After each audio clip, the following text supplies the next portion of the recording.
Hello everyone, I hope you're having a wonderful day. Today, we're going to explore the moment Tu Tieu receives a mysterious letter from the community centre. And when she opens it, a photo slips out that proves her kindness truly came back to her. If you enjoy the story, don't forget to subscribe to the channel so you won't miss the next episode. The house had its own rhythm now. Not the frantic rhythm of surviving phones buzzing, doors locking, shoulders tense, but a softer one. The kettle singing, the herb plants soaking up sun on the windowsill. Missus, Nia humming quietly while folding laundry.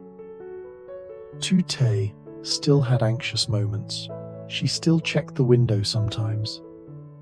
She still startled when a car door slammed outside. But the space between fear and calm was growing. That morning, she was wiping down the kitchen counter when the mail slot clicked. 2 envelopes slid onto the floor with a small papery sound. Yuri glanced up from stirring a pot. Mail's here. Tu Tieu crouched to pick it up, expecting the usual utility statements and flyers. The first envelope was exactly that. The second had a simple return label. Harbour Community Centre. It was just an envelope, but her heart reacted the way it used to when messages arrived, like something inside her had been trained to believe every surprise was dangerous.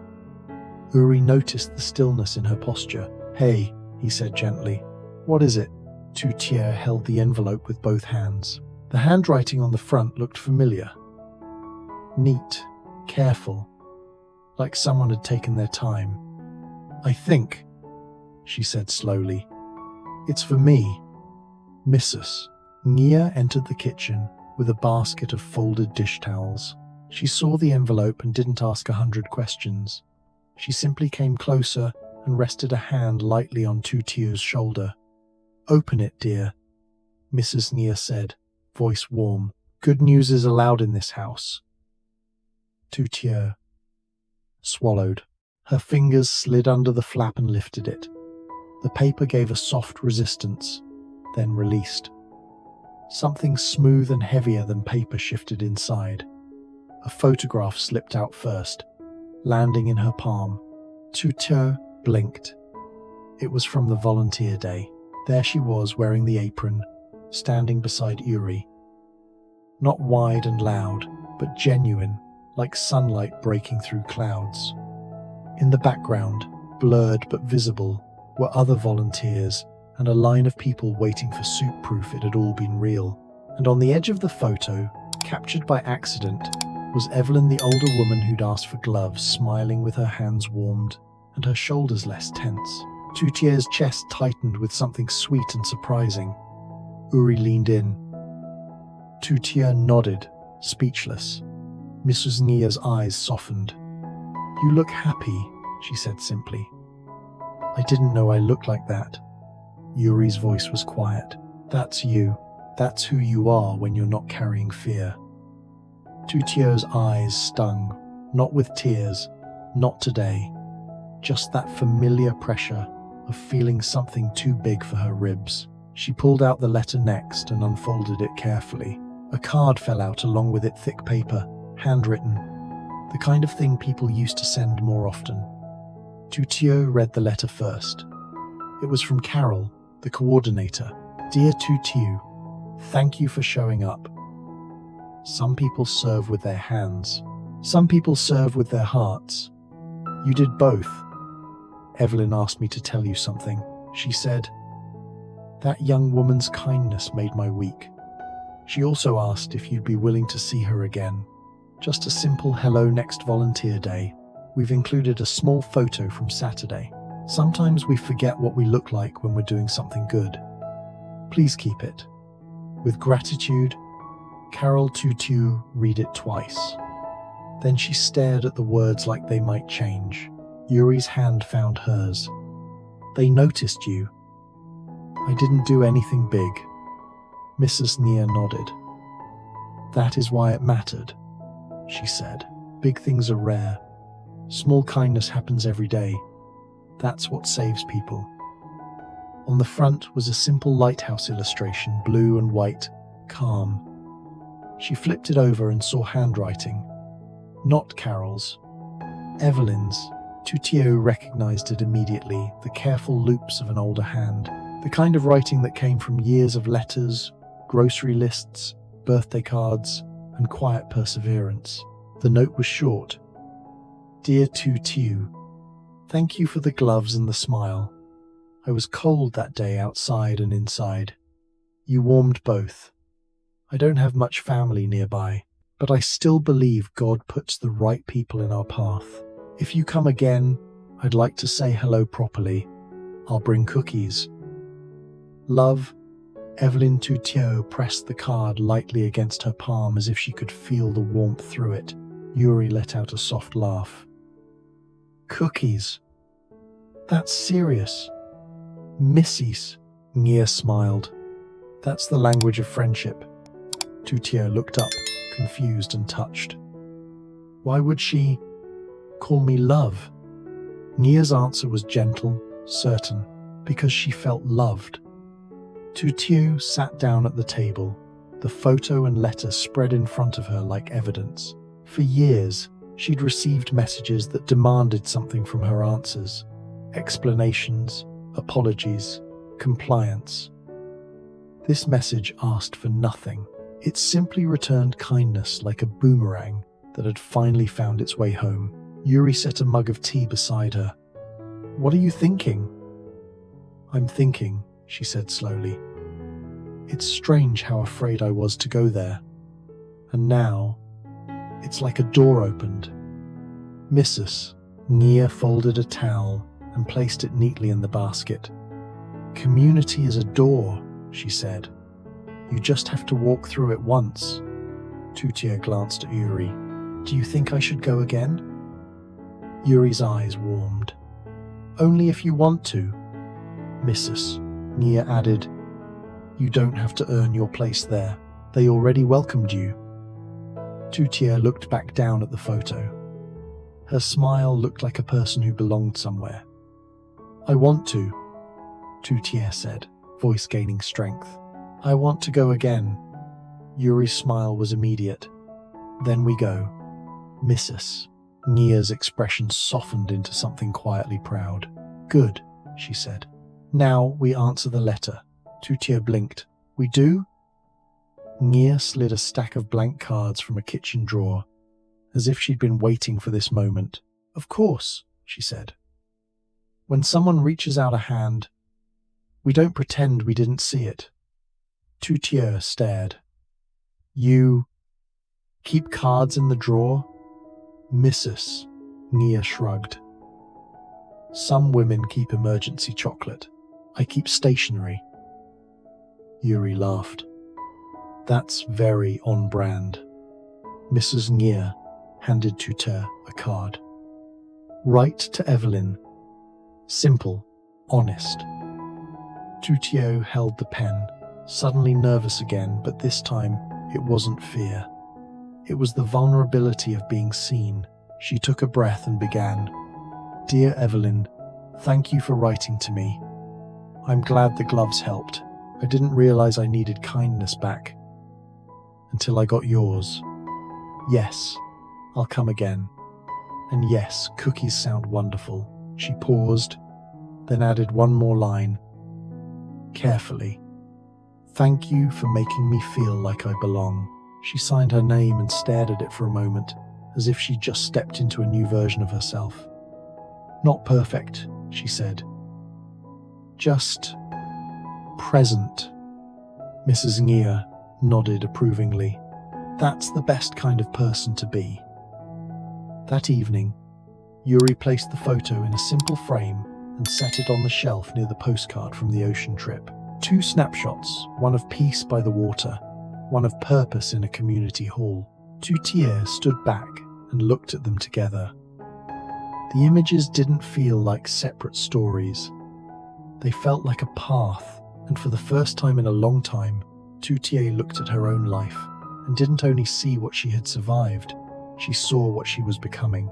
The next volunteer day arrived with clear skies and a calm kind of sunlight. Tu Tieu woke up earlier than usual. not from anxiety but from anticipation, like a child on the morning of a school trip.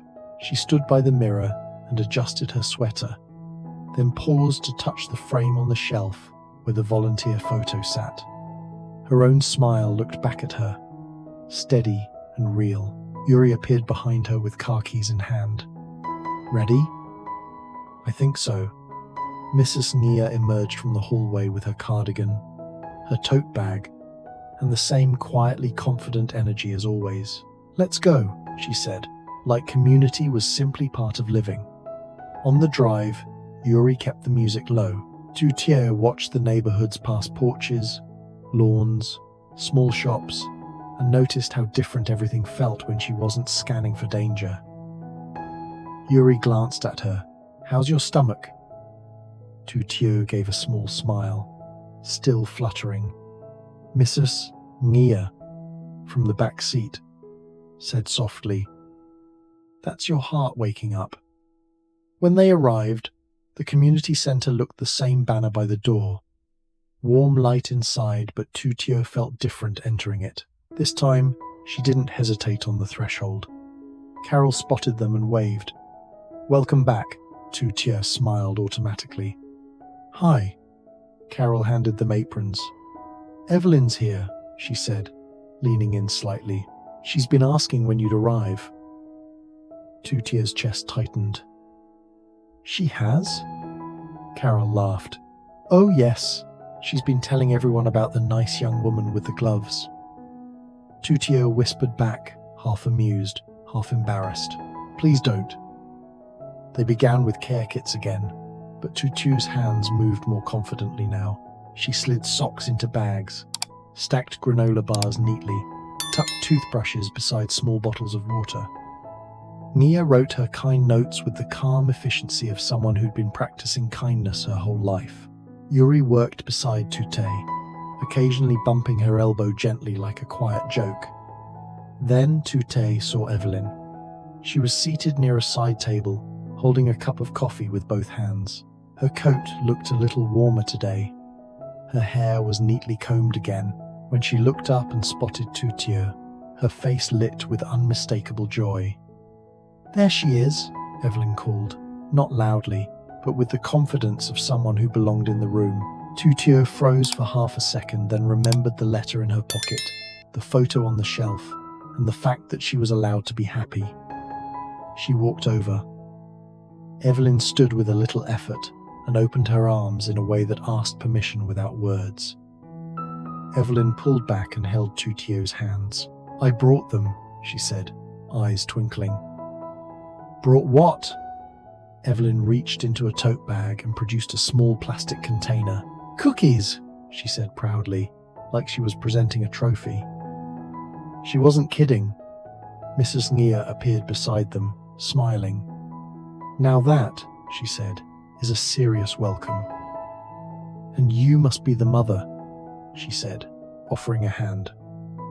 Mrs. Nia shook it gently. "I am. Thank you for being kind to my family. We're all someone's family, aren't we?"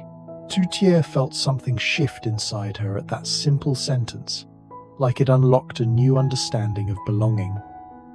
Later, while they served soup, Tu Tieu found herself smiling naturally. She handed bowls carefully, offered bread rolls, and met people's eyes without flinching. Tu Tieu laughed and said, "It's the best kind made with care."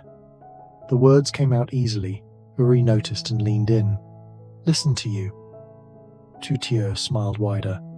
"Don't make it weird." "I'm not. I'm just happy." During a quieter moment, Evelyn sat beside Tu Tieu at the folding table while they wrote note cards. Evelyn slid a card toward her. "Write another one," she encouraged. "You have a good way of saying things simply." Tu Tieu looked at the blank card. "I don't always know what to write." Evelyn nodded. "Then write what you needed once." Tu Tieu's pen hovered, then began. "You are not behind. You are not broken. You are allowed to start over." She paused, surprised at her own words. They felt like truth, Gentle truth. Evelyn watched and smiled. That's a good one, she said. That's one somebody's going to keep. T looked up. Do you think so? Evelyn nodded firmly. Oh, honey, I know so. Across the room, Mrs. Nia and Carol chatted while stacking supplies. Yuri carried a box of bottled water, moving with easy confidence. Tu Tieu looked at all of it, the small kindnesses, the ordinary movement, the warm voices, and realized something quietly stunning. At the end of the day, Carol gathered the volunteers briefly. Before you go, she said, we want to thank everyone. She looked toward Tu Tieu, and especially, Carol added, we want to thank Tu Tieu for coming back. That's the hardest part for most people showing up again. Tu Tieu's cheeks flushed. Her first instinct was to shrink. But then she saw Mrs. Nia watching her with pride. She saw Uri's warm smile. She saw Evelyn nodding, like she'd already decided Tu Tieu belonged. Tu Tieu lifted a hand in a small wave. Thank you, she said simply. On the ride home, the car felt lighter. Tu Tieu held the cookie container in her lap like a prize. Uri glanced over. So, he said, did it change you? Tu Tieu thought about it carefully. I think, she said, it reminded me that I can be part of something good. Mrs. Nia nodded from the back seat. That is how healing becomes living, she said. At home, they placed the cookies on a plate and poured tea. They sat together at the table, no rush, no phones, no fear. Tu Tieu reached for a cookie and laughed softly. Evelyn makes them like real grandmas do. Mrs. Nia raised an eyebrow, amused. And what do real grandmas do? Tu Tieu smiled at her. Then without thinking too hard answered, they make you feel safe. Mrs. Nia's eyes softened. Yuri's smile warmed. The room went quiet for a moment, not tense, just meaningful. Tu Tieu's voice turned gentle.